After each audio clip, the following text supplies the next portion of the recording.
اعوذ باللہ من الشیطان الرجیم بسم اللہ الرحمن الرحیم۔ میرے مسلمان بھائیوں، جب بھی آپ قرآن مجید کا ذکر کرو یا تلاوت کرو، اللہ کے نبی کے اوپر درود ضرور پڑھ لیا کرو، چاہے وہ چھوٹے سے چھوٹا درود ہو یا بڑے سے بڑا درود ہو۔ اس کے لیے باقاعدہ اتھینٹک حدیث ہے، قرآن مجید کے اندر باقاعدہ آیت ہے، ان اللہ و ملائکتہ یصلون علی النبی یا ایھا الذین آمنوا صلوا علیہ وسلموا تسلیما۔ بے شک اللہ سبحانہ و تعالیٰ اور فرشتے حضرت محمد صلی اللہ علیہ وسلم پہ درود و سلام بھیجتے ہیں۔ اللہ تعالیٰ خود فرما رہے ہیں، اور اے ایمان والو، تم بھی اللہ کے نبی کے اوپر درود و سلام بھیجو، اس لیے کہ اللہ کے نبی کے توسط سے یہ پوری کائنات بنائی گئی، یہ انسانوں کو پیدا کیا گیا، اور ان کے ساتھ جو بھی دنیا کے اندر معاملات ہوئے، ان کی ہدایت کے لیے، ان کی رہبری کے لیے اللہ تعالیٰ نے آسمان سے زمین کے اوپر اپنے فرشتوں کے ذریعے، خاص کر حضرت جبرائیل امین علیہ السلام، اللہ کے فرشتے جو پیغام اللہ تعالیٰ کا لے کے زمین پہ انسانوں تک، خاص کر کے نبیوں تک لے کر آئے۔ سب سے پہلے بابا آدم علیہ السلام، جو مین نبی ہیں، ان کا بھی میں ذکر کر رہا ہوں۔ اس کے بعد بابا آدم علیہ السلام کے دو بیٹے حابیل قابیل، ان کا بھی واقعہ اللہ تعالیٰ نے قرآن مجید میں ذکر کیا۔ اس کے بعد حضرت شیس علیہ السلام، حضرت ادریس علیہ السلام، حضرت نوح علیہ السلام، حضرت ابراہیم علیہ السلام، حضرت اسحاق علیہ السلام، حضرت اسماعیل علیہ السلام، حضرت لوط علیہ السلام، حضرت داؤد علیہ السلام، حضرت سلیمان علیہ السلام۔ میں ان نبیوں کا نام لے رہا ہوں جن کا خاص کر قرآن مجید کے اندر ذکر ہے، ان کی زندگیوں کے بارے میں، انہوں نے کیا کیا معاملات کیے دنیا کے اندر، کیا نیکیاں کیں اور برائیوں کو، گناہ گار لوگوں کو، ظالم لوگوں کو، ظالم بادشاہوں کو فیس کیا۔ حضرت ابراہیم علیہ السلام نے قارون،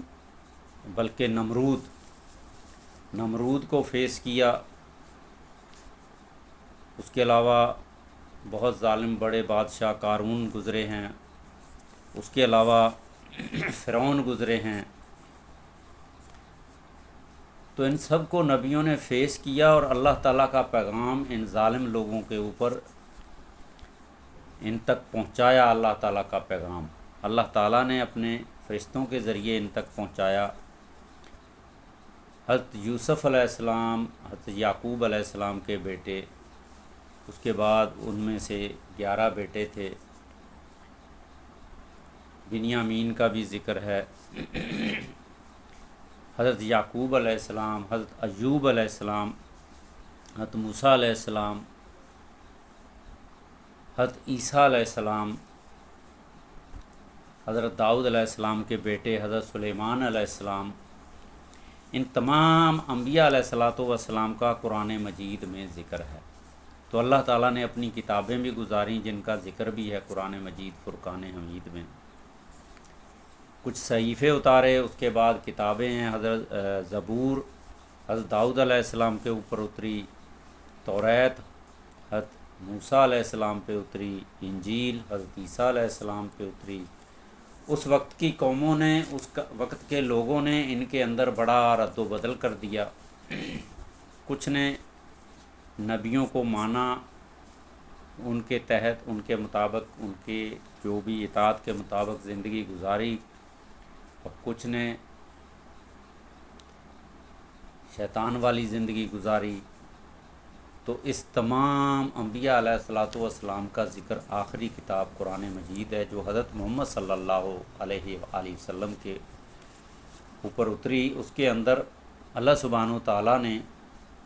بابا آدم علیہ السلام سے پہلے فرشتوں سے پہلے کیا تھا، سب کچھ ذکر کیا ہے۔ دنیا کب بنی، کیوں بنی، کس لیے بنی، فرشتوں کے بارے میں ذکر، جنات کے بارے میں ذکر، دنیا کے اوپر جو بھی چرند پرند، انسان، زمین، آسمان، آسمان کے اوپر چاند، ستارے، سورج، ان کا ذکر، ان کے بارے میں، ان کی بڑائی کے بارے میں، ان کی طاقت کے بارے میں، ان کے کاموں کے بارے میں اللہ تعالیٰ نے قرآن مجید میں تفصیلاً بتایا ہے۔ تو اے انسانوں، مسلمانوں، غور کرو، غور کرو، غور کرو، تدبر کرو، قرآن مجید کو بار بار پڑھو، بار بار پڑھو، سمجھ کے پڑھو،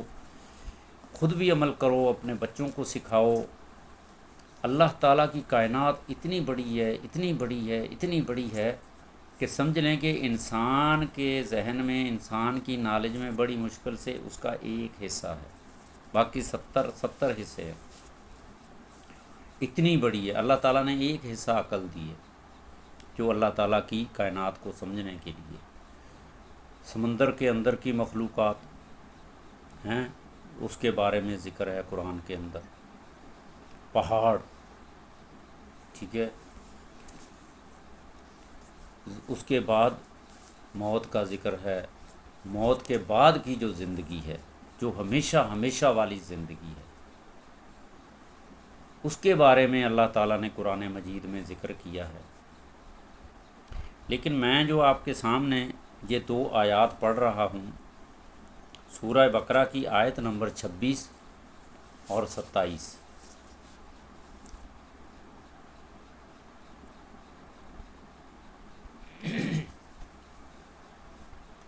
سورۃ بقرہ کی آیت نمبر 26 اور 27، اس کی تلاوت بھی کروں گا، اس کا ترجمہ بھی کروں گا، اور اس کی تشریح بھی کروں گا، کیونکہ قرآن مجید تو اتنی بڑی اللہ تعالیٰ کی کتاب ہے، اتنی بڑی اس کے اندر تھیوری ہے، پریکٹیکل کے لیے پوری زندگی ہے۔ وہ تھیوری اگر آپ بار بار پڑھیں گے تو نہ ختم ہونے والی تھیوری ہے، لیکن یہ اللہ تعالیٰ نے ساری انسانوں کے فائدے کے لیے اس کو محفوظ کیا ہے قرآن مجید کے اندر، اپنے نبی کے توسط سے، اصحابہ دین کے توسط سے، خلفائے راشدین کے توسط سے اس کو محفوظ کیا، انسانوں تک پہنچانے کی کوشش ہو رہی ہے، جو ہوئی ہے۔ تو میرے مسلمان بھائیوں، آپ نے قرآن کو بار بار پڑھنا ہے۔ سورہ بقرہ قرآن کی سیریل نمبر 2 سورت ہے، یہ سب سے بڑی، اس میں 283 آیتیں ہیں۔ اس کے اندر آیت الکرسی سب سے بڑی آیت ہے، جو سورہ بقرہ کا دل ہے، سب سے بڑی صورت ہے۔ اس میں اللہ تعالیٰ کی بڑائی، اللہ تعالیٰ کی حیات کے بارے میں، اللہ تعالیٰ کی طاقت کے بارے میں، اللہ تعالیٰ کی خلقیت کے بارے میں، کیونکہ اللہ تعالیٰ خالق ہے، خلقیت کے بارے میں، اس کے بعد اللہ تعالیٰ کی تعریفیں، حمد و ثنا، طاقت، قدرت کے بارے میں بیان کیا گیا ہے۔ تو میرے بھائیوں، مسلمانوں، انسانوں اور جنوں، قرآن مجید کو پکڑ لو، سیکھ لو، اس کی ایک ایک آیت کو سمجھ لو آپ دنیا کے بہت بڑے بادشاہ ہیں۔ اللہ تعالیٰ نے جو بندہ قرآن کا علم جانتا ہے، قرآن کے بارے میں جانتا ہے، پہلی بات یہ ہے کہ تو اس کو مسلمان ہونے سے، اللہ تعالیٰ کی بندگی کرنے سے کوئی نہیں روک سکتا۔ جو قرآن مجید کے علم کو جانتا ہے، اتنا علم ہے، اتنا وہ سچا علم ہے، اس میں کوئی کجی نہیں، کوئی خامی نہیں، نہ کوئی ویسی کوئی صورت لا سکتا ہے، نہ کوئی آج تک لایا ہے۔ اللہ تعالیٰ نے اس کی بھی لیے بھی اللہ کے نبی کے وقت کچھ کفار لوگوں نے بہت بڑی بڑی باتیں کی تھی، تو اللہ سبحانہ و تعالیٰ نے باقاعدہ آیتیں اتاری تھیں کہ اگر کوئی ہے اتنا بڑا علم رکھنے والا، وہ قرآن کی ایک آیت تو بنا کے دکھائے، اس کے برابر کوئی ایک آیت تو لے کے آئے۔ تو میرے بھائیوں، اللہ سبحانہ و تعالیٰ نے فرمایا ہے کہ یہ انسان جو بڑی بڑی باتیں کرتا ہے، جو کہتا ہے میں نے پوری دنیا فتح کر لی، میں دنیا سے بڑا طاقتور ہوں، لیکن کچھ چیزیں اللہ تعالیٰ نے اپنے ہاتھ میں رکھی ہیں، وہ ہمیشہ سے اللہ تعالیٰ اپنے ہاتھ میں رکھے گا۔ اور اللہ تعالیٰ نے یہ بھی فرمایا ہے اگر کوئی بہت بڑا طاقتور ہے، وہ اللہ تعالیٰ کی دی ہوئی نعمتوں سے تو فائدہ اٹھا سکتا ہے لیکن خود کچھ نہیں کر سکتا۔ اللہ تعالیٰ نے فرمایا ایک مچھر بنا کے دکھا دو، ایک مکھی کا پر بنا کے دکھا دو، ویسے آپ مصنوعی تو بہت ساری چیزیں بنا دو گے، لیکن نیچرلی جیسے اللہ تعالیٰ نے مکھی بنائی ہے، ایسے کوئی ایک مکھی تو بنا کے دکھا دے،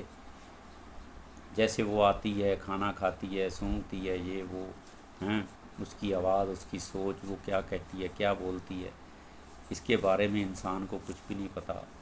ایک اس کا پر نہیں بنا سکتے۔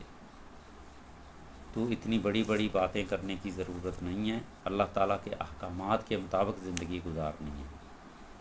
میں آپ لوگوں کے سامنے سورہ بقرہ کی آیت نمبر 26-27 کی تلاوت کر رہا ہوں، اس کو غور سے سنیے گا اور اس کا ترجمہ بھی بتاؤں گا، اور بعد میں تفسیر ابن کثیر کے توسط سے کوئی احادیث میرے سامنے آئی، اللہ کے نبی کی قرآن کی آیت سامنے آئی جو اللہ تعالیٰ سمجھانے کے لیے، انسانوں کو سمجھانے کے لیے قرآن کی آیات پیش کرتے ہیں، اس کا ترجمہ انسانوں تک پہنچایا ہے، ان انسانوں کی سمجھ کے لیے، ہدایت کے لیے۔ چاروں ائمہ، 12 امام کے توسط سے جو بھی اللہ تعالیٰ کی طرف سے احکامات جاری کیے گئے ہیں، وہ میں آپ لوگوں کے سامنے ذکر کر رہا ہوں ان آیات کے توسط سے۔ آیت نمبر 26 ہے،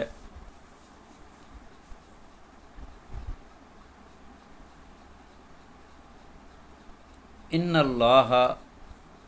لا یستحیی ان یضرب مثلا ما بعوضۃ فما فوقها فأما الذین آمنوا فیعلمون انہ الحق من ربہم وأما الذین کفروا فیقولون ماذا اراد اللہ بہذا مثلا یضل بہ کثیرا ویہدی بہ کثیرا وما یضل بہ الا الفاسقین بہ الا الفاسقین۔ آیت نمبر 27،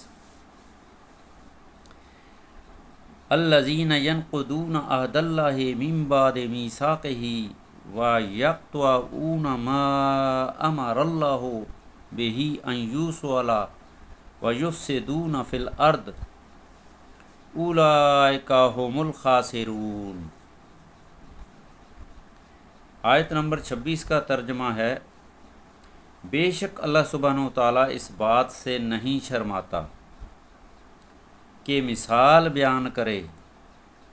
خواہ وہ مچھر کی ہو یا اس سے بھی چھوٹی یا بڑی، پس جو لوگ ایمان لائے